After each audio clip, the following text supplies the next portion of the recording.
Hello friends, आप सबका स्वागत है आपके अपने यूट्यूब चैनल लेसन ज्योग्राफी पर। फ्रेंड्स, हम पढ़ रहे हैं पॉपुलेशन ज्योग्राफी और आज पढ़ेंगे डेमोग्राफिक ट्रांजिशन यानी कि जनसंख्या संक्रमण। तो चलिए स्टार्ट करते हैं। फ्रेंड्स देखिए, जो हमारा ये जनांकीय संक्रमण का सिद्धांत है, इसमें क्या होता है कि ये एक जनसंख्या का जो भी जनसांख्यिकीय संक्रमण होता है ना, उसका सिद्धांत होता है ये।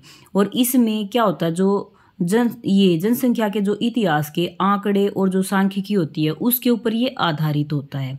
और इसका जो प्रतिपादक था वो कौन था, वो थे नोटेस्टिन महोदय। उन्होंने ये 1945 में दिया था, नोटेस्टिन महोदय ने। और इन्होंने क्या किया था, इन्होंने ना कई देशों जैसे यूरोप के जो ऑस्ट्रेलिया अमेरिका में जो भी प्रजनन और मृत्यु दर थी उसकी प्रवृत्ति के अनुभव के आधार पर यह सिद्धांत दिया था। ठीक है, किसने दिया था ये सिद्धांत, क्वेश्चन में आएगा। जो डेमोग्राफिक ट्रांजिशन है इसका जो भी प्रतिपादक था वो कौन था, वो थे नोटेस्टिन महोदय। और कब दिया था, ये दिया था 1945 में। और जो ये सिद्धांत है ये किसका विश्लेषण करता है, जो जनसंख्या होती है ना, जनसंख्या का जो सामान्य विश्लेषण होता है उसको समय समय पर ये दर्शाता है।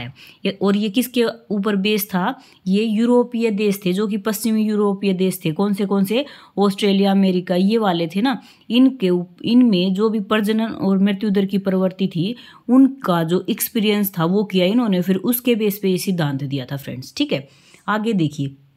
ट्रीवार्था महोदय ने अपने सिद्धांत में जन्म और मृत्यु दर से संबंधित जनांकीय संक्रमण को दर्शाया। ठीक है, ये नोटेस्टिन महोदय थे। उसके अलावा किसने दर्शाया, उसके अलावा ट्रीवार्था ने, सॉक्स महोदय ने, ब्लैकर ने, पीटर कोस ने, इन सब ने क्या किया था, जो भी जनांकीय संक्रमण था ना उसके बारे में अपने सिद्धांतों में दर्शाया था। ठीक है, और जो नोटेस्टिन महोदय थे उसके साथ साथ एक और थे वैज्ञानिक जिन्होंने 1929 में अपना ये सिद्धांत दिया था जनसंख्या का, जो ये जनांकीय संक्रमण है इसका।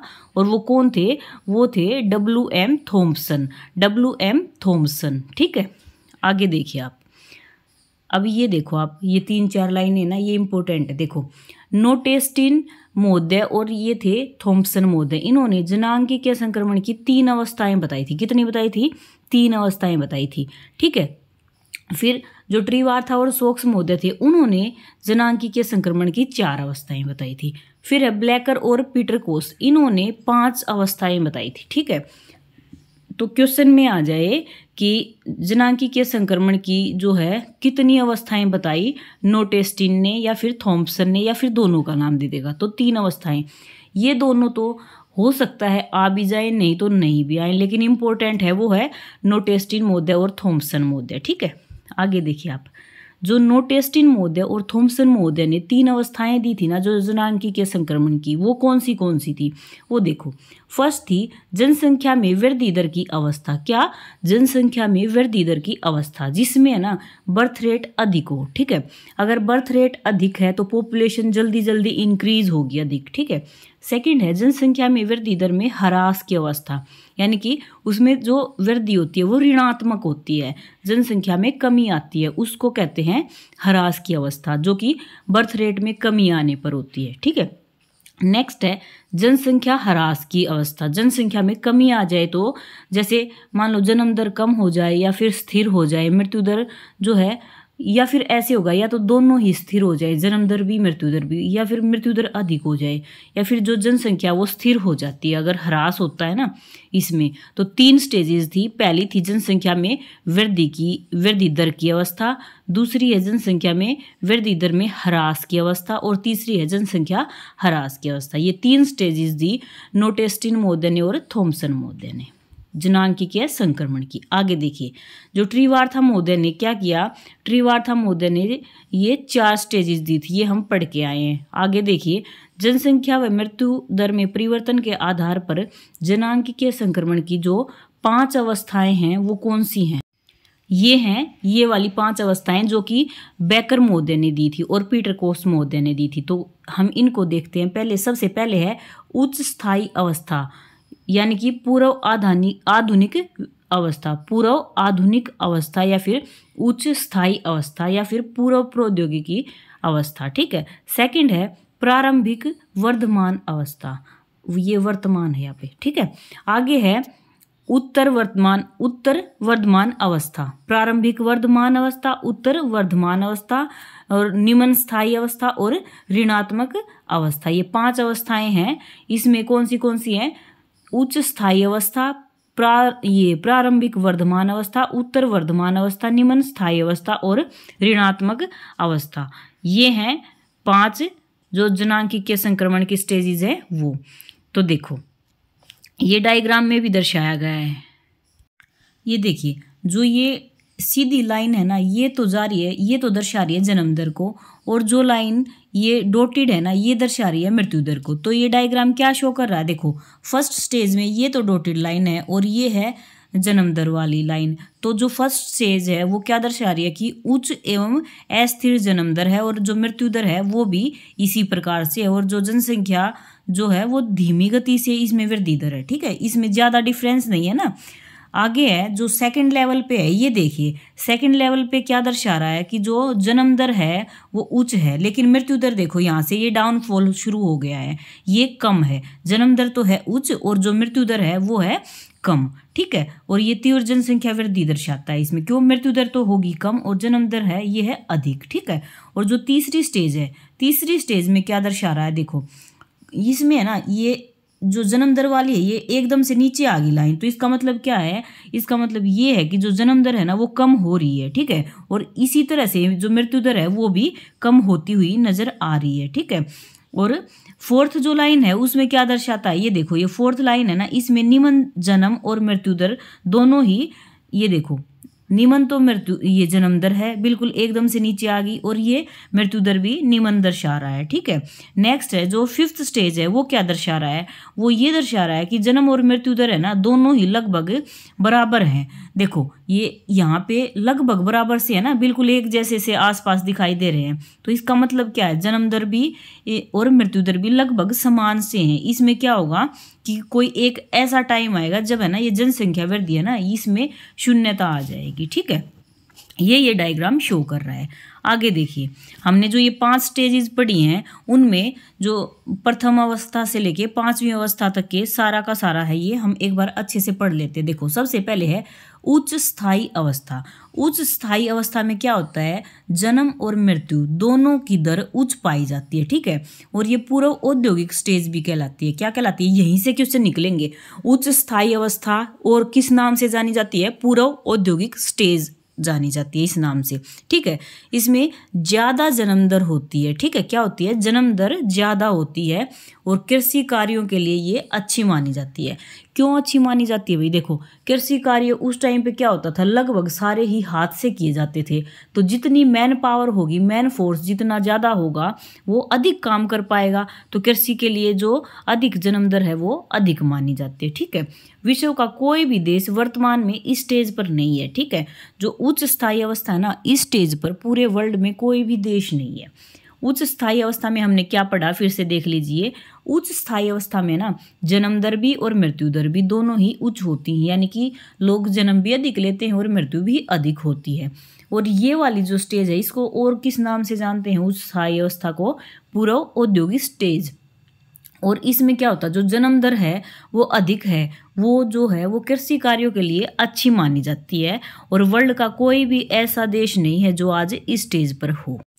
आगे देखिए दूसरी प्रारंभिक वर्धमान अवस्था, या फिर ये सेकंड स्टेज है जिसको हम बोलते हैं प्रारंभिक वर्धमान अवस्था। इसमें क्या होता है कि इसमें जन्म दर उच्च पाया जाता है। क्या है? जो बर्थ रेशियो है, बर्थ रेट है वो अधिक है और मृत्यु दर है कम। मृत्यु दर कम होगी और जन्म दर अधिक होगी तो क्या होगा? जनसंख्या अधिक हो जाएगी। इसीलिए जो ये प्रारंभिक वर्धमान अवस्था है ना इसको हम और किस नाम से जानते हैं? जनसंख्या विस्फोट की या जनसंख्या संक्रमण की अवस्था भी कहा जाता है इस सेकंड स्टेज को। ठीक है, सेकंड स्टेज को क्या कहते हैं? जनसंख्या विस्फोट या संक्रमण की अवस्था। इसमें जो जन्म दर होती है ना वो क्या होती है? वो 35 से 40 प्रति हजार या फिर 40 से 50 भी मानते हैं कहीं कहीं पर। और जो मृत्यु दर होती है उसको 15 से 20 या फिर 25 से 15 हजार प्रति हजार मानते हैं। ठीक है, यानी कि 1000 पर या तो 15 की मृत्यु हो रही है या 25 की मृत्यु हो रही है, इतनी है। 25 से या 15 से 25 या फिर एक और मानते हैं 15 से 20। ठीक है, मृत्यु दर तो ये पाई जाती है। और जो जन्म दर है वो पाई जाती है 35 से 40 या फिर 40 से 50। ये दो डाटा है इसके।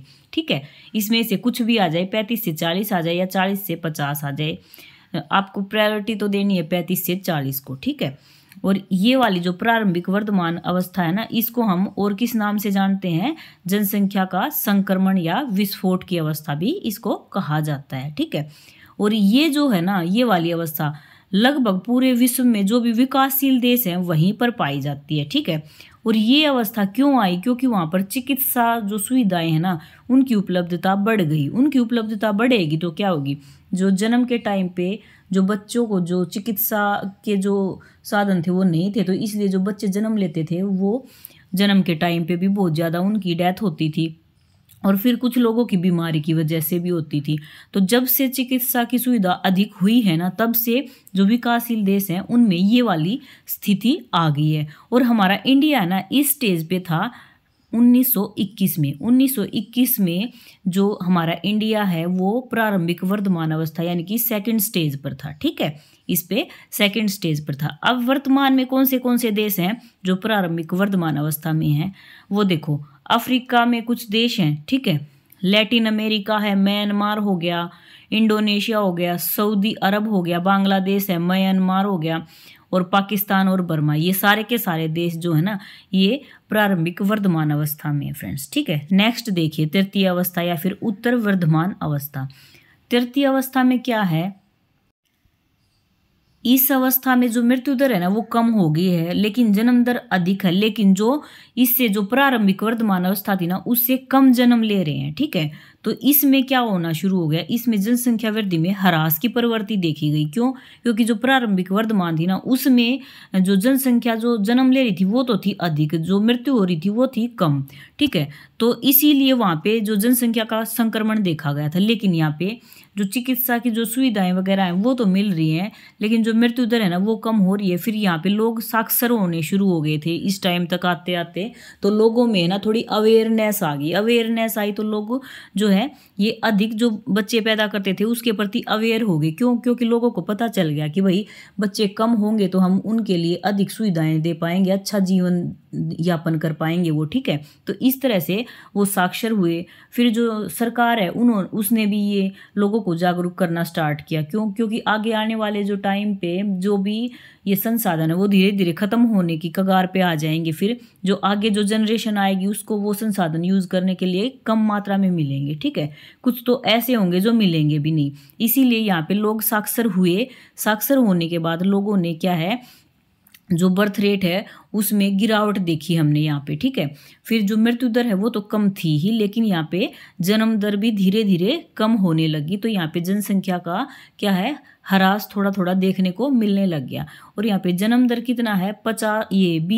20 प्रति हजार तो जन्म दर है यहाँ पे, और मृत्यु दर है वो है 15 प्रति हजार। ठीक है, और यहाँ पे क्या हुआ, औद्योगिकरण भी इसी अवस्था में आता है, और जो राजनीतिक जो स्थायित्व है वो भी इसी अवस्था में आता है। ये देखो यहाँ पे जनसंख्या कंट्रोल के जो उपाय हैं वो बताए जाने लग गए, जिसकी वजह से लोगों में थोड़ा बहुत अवेयरनेस आई। ठीक है, इसीलिए यहाँ पे जन्म जो प्रारंभिक वर्तमान अवस्था उससे कम हुए। ठीक है, और एग्जाम्पल क्या है इसका? हमारा इंडिया, लैटिन अमेरिका, तुर्की, फिलीपींस और श्रीलंका, ये वाले जो देश हैं ये उत्तर वर्तमान अवस्था की स्टेज पर आते हैं फ्रेंड्स। ठीक है, फोर्थ नंबर पे है, ये है निम्न स्थायी अवस्था। ये हमने डायग्राम में भी देखा था। इसमें क्या हो जाता है, इसमें जन्म और मृत्यु दोनों ही दर की मात्रा न्यून हो जाती है, कम हो जाती है। ठीक है, और यहाँ पे जनसंख्या स्थायी हो जाती है। जब जन्म दर तो कम होगा और मृत्यु दर भी कम होगी तो क्या होगा, जो पॉपुलेशन है वो ही धीरे धीरे वो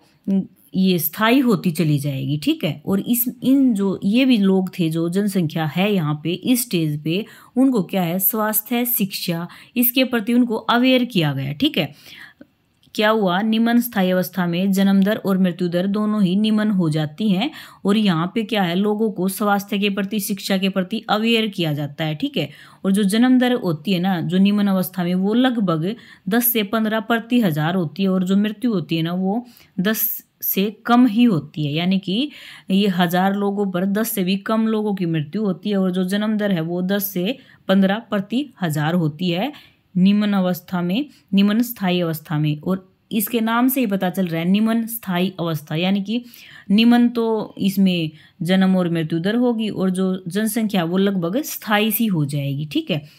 और आगे है इसका जो एग्जाम्पल है वो है विकसित देश। जितने भी विकसित देश है ना वो कौन सी स्टेज पर है, वो 4th स्टेज पर है, निम्न स्थायी अवस्था में है। जैसे यूरोप, अमेरिका, कनाडा, फ्रांस, चीन और जापान, ये वाले जो देश हैं ये अब निम्न स्थायी अवस्था में आ गए हैं फ्रेंड्स, ठीक है। आगे है ऋणात्मक अवस्था। जो ऋणात्मक अवस्था है वो क्या है, वो जन्म दर और मृत्यु दर, यानी कि जो जन्म दर है ना वो मृत्यु दर से भी कम होती है। ऋणात्मक में क्या होगा, मृत्यु दर तो अधिक हो रही है। मृत्यु दर कैसे होगी, देखो जो ये निम्न अवस्था थी इसमें क्या किया, जन्म देना कम कर दिया, ठीक है। और जो मृत्यु है वो पहले से ही कम थी। फिर जो वो जन्म लिया था ना वो जनसंख्या जो है वो धीरे धीरे ओल्ड पॉपुलेशन में काउंट होने लग जाएगी, ओल्ड में आ जाएगी। तो फिर एक स्टेज पे आके उनकी मृत्यु भी होगी। फिर उनकी मृत्यु होगी तो जो जन्म तो है वो पहले से ही कम हो रहा है ना, लेकिन जो बूढ़े हो गए फिर वो मरने लग गए। तो यहाँ पे जो जन्म दर है ना वो मृत्यु दर से कम पाई जाती है। इटली और ग्रीस जो है वो इसका एग्जाम्पल है। हाँ, और हमारा इंडिया क्या है, हमारा इंडिया है ना अब फिलहाल जो है 4th स्टेज पर पहुंच चुका है। जो हमने पहले वाले में जो 3rd स्टेज में पढ़ा ना वो 2021 से पहले हमारा इंडिया था वो ये 3rd स्टेज पे था। और आज हमारा इंडिया है ना वो निम्न स्थायी अवस्था पर पहुंच चुका है। कहाँ पे, 2021 में, ठीक है। 2021 में हमारा इंडिया इस 4th स्टेज पर पहुंच चुका है। और अब हम कहाँ हैं, 2023 में हैं। तो इंडिया की जो सिचुएशन है वो अब 4th स्टेज पर आ चुका है, ठीक है। जो भी जनसंख्या है ना हमारी वो 4th स्टेज पर आ चुकी है। और हमारा भारत देश क्या है, वो वर्ल्ड में सबसे पहले नंबर पर है अब जनसंख्या में। अच्छा, हमने जो ये 5th स्टेज पढ़ी, ये ऋणात्मक अवस्था, इसको एक नाम से और भी जाना जाता है। वो क्या नाम है इसका, इसको जानते हैं जातीय संहार, यानी कि जनांकीय अपर्दन की अवस्था। यानी कि इसमें क्या हुआ है, जातीय संहार, यानी कि क्या हो गया, जन्म दर कम होगी तो जातीय संहार की अवस्था मानी जाती है। या फिर इसको कहते हैं जनांकीय अपर्दन की अवस्था। इंपॉर्टेंट है, ये अच्छे से आप नोट कर लेना, मैंने यहाँ पे लिखा नहीं है। ऋणात्मक अवस्था को हम और किस नाम से जानते हैं, वो है जनांकीय अपर्दन की अवस्था या फिर ये जातीय संहार की अवस्था है। ये 5th स्टेज है जो ऋणात्मक स्टेज है ये, ठीक है। नेक्स्ट देखिए जनसंख्या सिद्धांत। जनसंख्या सिद्धांत 2 तरह से दिए गए, एक तो प्राकृतिक सिद्धांत, एक सामाजिक सिद्धांत। जो प्राकृतिक सिद्धांत है वो किस किसने दिए, माल्थस महोदय ने अपना जो जनसंख्या का सिद्धांत दिया वो भी प्राकृतिक था। स्पेंसर का और सेडलर का जो सिद्धांत था वो भी प्राकृतिक सिद्धांत था। फिर जो सामाजिक सिद्धांत दिया जनसंख्या का वो किस किसने दिया, वो दिया ड्यूमोड महोदय ने, कार्ल मार्क्स ने और हेनरी जॉर्ज ने दिया। जो जनसंख्या का सामाजिक सिद्धांत था वो फ्रेंड्स। नेक्स्ट देखिए फ्रेंड्स, ये है माल्थस महोदय ने जो जनसंख्या का सिद्धांत दिया वो क्या था। तो जो माल्थस महोदय थे वो एक ब्रिटिश अर्थशास्त्री थे। क्या थे, ब्रिटिश अर्थशास्त्री थे। और इनका जो ये सिद्धांत कहलाता है ना, ये एक निराशावादी जनसंख्या का सिद्धांत भी कहलाता है। माल्थस महोदय का जो जनसंख्या का सिद्धांत है वो एक निराशावादी जनसंख्या सिद्धांत भी कहलाता है। और इन्होंने ये जो सिद्धांत है ये कब दिया और कहाँ पे दिया, 1798 में उन्होंने एक लेख लिखा था। लेख का नाम था an essay on the principles of population. इसमें माल्थस महोदय ने जनसंख्या का सिद्धांत दिया था। तो माल्थस का जनसंख्या का सिद्धांत कब दिया, 1798 में दिया उन्होंने। और अपना एक लेख लिखा था उसमें दिया, और लेख का नाम था an essay on the principle of population, ठीक है। आगे देखिए माल्थस महोदय ने क्या किया, क्या कहा था इस सिद्धांत को दिया, तो बोला कि जो जनसंख्या है ना वो गुणोत्तर श्रेणी से बढ़ती है। क्या है, 2 इंपॉर्टेंट पॉइंट है इनके। माल्थस महोदय ने जो जनसंख्या का सिद्धांत दिया उसमें क्या बताया कि जो जनसंख्या में वृद्धि होती है ना वो गुणोत्तर होती है, यानी कि ये 1 होगी फिर 2 हो जाएंगे फिर 4 फिर 8 फिर 16 फिर ये इस तरह से होंगे 32 फिर 64, इस तरह से जनसंख्या में वृद्धि होती है। लेकिन जो जनसंख्या जो भोजन ले रही है, जो भी फूड है उनका जो उनको जो उपजा रहे हैं वो क्या है, वो गुणोत्तर श्रेणी से जो है वो नहीं वृद्धि हो रही है, जो भी संसाधन है उनमें उनमें हो रही है अंकगणितीय श्रेणी से वृद्धि हो रही है। ठीक है, 2 पॉइंट इंपॉर्टेंट हैं। जनसंख्या तो बढ़ती है गुणोत्तर श्रेणी से, और जो भी खाद्यान्न है उनमें जो वृद्धि आती है ना वो आती है अंकगणितीय वृद्धि से। तो क्या बताया कि जो जनसंख्या है ना वो तो बढ़ती रहेगी, लेकिन जो खाने पीने के लिए जो खाद्यान्न है ना उनमें जो है वो वृद्धि बहुत ही कम हो रही है। फिर आगे चल के फिर क्या होगा, उनको भोजन संबंधी दिक्कतें आने शुरू हो जाएंगी। तो इन्होंने माल्थस महोदय ने क्या बताया, जनसंख्या वृद्धि और खाद्यान्नों का ये संबंध बताया था। जो जनसंख्या का ये सिद्धांत था ना, जो ये जनसंख्या वृद्धि पर और खाद्यान्नों के संबंध पर आधारित था। ठीक है, इसमें ये 2 इंपॉर्टेंट पॉइंट याद रखने हैं कि जनसंख्या तो बढ़ती है गुणोत्तर श्रेणी से, और जो भी खाद्यान्न है उनमें जो बढ़ोतरी होती है वो होती है अंकगणितीय से। फिर इन्होंने कुछ डाटा दिया है वो देखिए आप। देखो, प्रत्येक 25 वर्षों में जनसंख्या जो है ना वो 2 गुणी हो जाती है। ठीक है, जैसे 2 फिर 4 फिर 6 फिर 8, इस तरह से 25 साल में जो जनसंख्या होगी वो दुगुनी हो जाएगी। ठीक है, और 200 वर्षों में 256 गुना हो जाती है। देखो, 200 वर्षों में जो पॉपुलेशन है ना वो 256 गुना हो जाती है। और ये कैसे बढ़ती है, गुणोत्तर श्रेणी से बढ़ रही है। लेकिन जो खाद्यान्न है उनमें जो वृद्धि हो रही है वो अंकगणितीय वृद्धि से हो रही है। तो क्या होगा, जब ये 256 गुना होगी ना, तब जो खाद्यान्न होंगे, जो संसाधन होंगे ना, उनमें केवल 9 गुना ही वृद्धि होगी। कहाँ पे, तो वो पॉपुलेशन 256 गुना पहुंच गई, और जो खाने पीने की चीज़ें हैं वो सिर्फ 9 गुना ही बच गई। तो फिर खाद्यान्नों की आपूर्ति के लिए आगे प्रॉब्लम्स आएंगी। ठीक है, प्राकृतिक उपाय अपनाकर जनसंख्या संतुलन के पक्ष में था। ये वाला जो सिद्धांत था ना, ये क्या था, जनसंख्या को संतुलित करने के पक्ष में था, न कि कृत्रिम उपाय था। क्या कह रहे थे ये यही कह रहे थे कि भाई जो पॉपुलेशन इतनी जल्दी जल्दी ग्रोथ हो रही है, उनके खाने के लिए कहाँ से आएगा कल, इसीलिए जनसंख्या में संतुलन की आवश्यकता बताई उन्होंने। ठीक है, इसका आधार आर्थिक व पूंजीवादी व्यवस्था था। ठीक है, जो ये वाला सिद्धांत दिया था माल्थस महोदय ने, उनका क्या आधार था, आर्थिक और पूंजीवादी व्यवस्था। ठीक है, आगे देखिए, जनसंख्या वृद्धि पर वैज्ञानिक रूप से सिद्धांत प्रस्तुत करने वाले जो माल्थस महोदय थे ना वो प्रथम व्यक्ति थे। क्वेश्चन में आ सकता है, ये 4-5 पॉइंट बनेंगे इस क्वेश्चन के। एक तो यही कि जनसंख्या वृद्धि पर कौन सा ऐसा वैज्ञानिक था जिसने सबसे पहले अपना सिद्धांत प्रस्तुत किया, तो वो थे माल्थस महोदय। ठीक है, आगे है जो माल्थस महोदय का जो ये सिद्धांत था जनसंख्या का, उसका आधार क्या था, आर्थिक और पूंजीवादी व्यवस्था।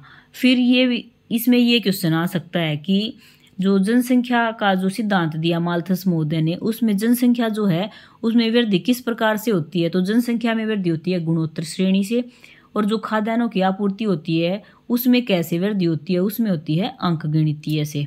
फिर आएगा जो सिद्धांत है वो कब दिया था, वो दिया था 1798 में, और किस, ये जो एक लेख था इनका, इसका नाम था an essay on the principle of population. इसके अंदर उन्होंने अपना जो लेख लिखा था माल्थस महोदय ने जनसंख्या सिद्धांत से रिलेटेड, वही बन गया उनका जनसंख्या सिद्धांत। ठीक है, आगे देखिए, फिर है इनका जो सिद्धांत था इसकी निंदा भी हुई थी। इनकी निंदा क्यों हुई थी, क्योंकि जो जनसंख्या है वो गुणोत्तर श्रेणी से बढ़ती है, ये इन्होंने बताया था। लेकिन हमेशा ही तो ऐसा नहीं हुआ। हमने ये 5 स्टेजेस पढ़ी है, उसमें ये नहीं हुआ ना कि जनसंख्या पहली स्टेज में तो 2 थी, फिर 4 होगी, फिर 6 होगी, फिर, क्योंकि इसमें ऋणात्मक धनात्मक वृद्धि होती रहती है जनसंख्या में, इसलिए उनकी निंदा की गई। आगे देखिए, कार्ल मार्क्स ने 1867 में जनांकीय चिंतन की जैविक विचारधारा प्रस्तुत की थी। इंपॉर्टेंट लाइन है, ध्यान रखना। 1867 में कार्ल मार्क्स ने जनांकीय चिंतन की जैविक विचारधारा प्रस्तुत की थी, जो कि सोशल बेस्ड थी, यानी कि सामाजिक आधार था उसकी, जो भी विचारधारा थी ना कार्ल मार्क्स की। तो क्वेश्चन बनेगा, कार्ल मार्क्स की जो भी जैविक विचारधारा थी वो किसके ऊपर बेस्ड थी, वो सामाजिक आधार था तो उसका। ठीक है, जो लोग जनसंख्या को प्राकृतिक मानते हैं वे आर्थिक जनसंख्या को आधार मानते हैं। आगे देखिए, सैडलर महोदय ने क्या जनसंख्या का सिद्धांत दिया था। जो सैडलर महोदय थे ना, ये माल्थस के समकालीन थे, और इन्होंने क्या बताया कि जनसंख्या के प्राकृतिक सिद्धांत को माल्थस से इन्होंने उल्टा बताया था। माल्थस से उल्टा सिद्धांत जनसंख्या का किसने दिया, सैडलर महोदय ने दिया था। उन्होंने कहा कि जैसे जैसे जनसंख्या का घनत्व बढ़ता है तो आगे मनुष्य जनसंख्या वृद्धि कम करने की सोचता है। ठीक है, हाँ भाई, ये सोचता है जैसे जनसंख्या अब है जो पॉपुलेशन अधिक बढ़ रही है, तो क्या हो रहा है कि गवर्नमेंट भी कुछ नई नई स्कीम्स चला रही है ताकि जो पॉपुलेशन जो बर्थ रेट है वो कम हो जाए। और लोग भी अपने आप भी तो ये समझने लग जाते हैं कि भाई आगे उनके लिए रिसोर्सेज नहीं मिलेंगे। ठीक है, अब जो कृषि जो भूमि है वो धीरे धीरे कम होती जा रही है, वो इसीलिए तो कम हो रही है ना कि पॉपुलेशन तो अधिक होगी लेकिन कृषि करने के लिए जो स्थान है वो कम पड़ गया है। ठीक है, आगे है डबल डे महोदय। उन्होंने आहार सिद्धांत दिया था। डबल डे महोदय ने क्या दिया था? आहार सिद्धांत दिया था और जनसंख्या वृद्धि और आहार में उन्होंने उल्टा संबंध बताया था। बस ये वाला जो है ना, एक और बचा है, ये है डी कैस्टो महोदय ने क्या बताया? भोजन में उच्च प्रोटीन की मात्रा का प्रजननशीलता में ऋणात्मक संबंध बताया। भोजन में उच्च प्रोटीन की मात्रा का प्रजननशीलता में ऋणात्मक संबंध किसने बताया? डी कैस्टो महोदय ने बताया। ये है ड्यूमा महोदय ने क्या कहा? इन्होंने एक सिद्धांत दिया था, क्या था? केशाकर्षण का सिद्धांत दिया इन्होंने। ड्यूमा महोदय के सिद्धांत का क्या नाम था? केशाकर्षण। इन्होंने और कुछ नहीं बताया, इन्होंने यही बताया था कि जैसे जैसे आदमी को सामाजिक वातावरण में कुछ मान लो ऊपर हाई लेवल पर वो जाता है, ऊंचाई पर जाता है, तो उसमें जो संतान उत्पत्ति की रुचि है ना वो घटती जाती है। यही बताया था ड्यूमा महोदय ने। तो ये हमारे कुछ और सिद्धांत थे जो कि जनसंख्या से रिलेटेड थे। एक बार इसको फिर से देखते हैं। देखो, माल्थस का तो हमने पढ़ लिया 2 बार। कार्ल मार्क्स ने क्या दिया था? 1867 में जनांकीय चिंतन के बारे में एक जैविक विचारधारा प्रस्तुत की थी जिसका बेस था सामाजिक आधार, जो लोगों को जो जनसंख्या को प्राकृतिक मानते थे और आर्थिक जनसंख्या है जो वो इसका आधार थी। क्या था? लोग जो हैं वो जनसंख्या को प्राकृतिक मानते हैं और आर्थिक जनसंख्या इसका आधार है। आगे है सैडलर महोदय जो थे वो माल्थस महोदय के समकालीन थे, लेकिन माल्थस से बिल्कुल विपरीत इन्होंने अपना सिद्धांत दिया था। इन्होंने कहा था कि जैसे जैसे जनसंख्या का घनत्व बढ़ता है आगे जो जनसंख्या वृद्धि है ना वो कम करने की सोचने लग जाते हैं। आगे है डबल डे महोदय। इन्होंने आहार सिद्धांत दिया था जो कि जनसंख्या वृद्धि में आहार में इन दोनों में आपस में उल्टा संबंध होता है, यानी कि जो खाना खाते हैं उसमें और जो जनसंख्या ये वृद्धि होती है जो बढ़ती है उसमें उल्टा संबंध बताया डबल डे महोदय ने। फिर है डी कैस्टो महोदय ने क्या बताया कि भोजन में उच्च प्रोटीन की मात्रा जो है ना वो प्रजननशीलता में ऋणात्मक संबंध होता है इन दोनों का। फिर ड्यूमा महोदय ने केशाकर्षण का जो शक्ति का सिद्धांत है वो दिया था। उन्होंने ये बताया कि जो अगर मान लो कोई भी व्यक्ति है वो सामाजिक लेवल पर ऊंचाई पर जाता है ना, फिर वो संतान उत्पत्ति में रुचि कम लेता है, ये बताया ड्यूमा महोदय ने। तो ये था हमारा ये जनसंख्या का संक्रमण का सिद्धांत। फ्रेंड्स, कुछ ये छोटे छोटे थे जो मैंने ये 5-7 और बताए हैं ना, ये एक एक नंबर के आ सकते हैं, इनको अच्छे से रिवाइज कर लेना फ्रेंड्स। अगर आपको वीडियो अच्छी लगी हो तो लाइक शेयर कमेंट और सब्सक्राइब करना। Bye bye.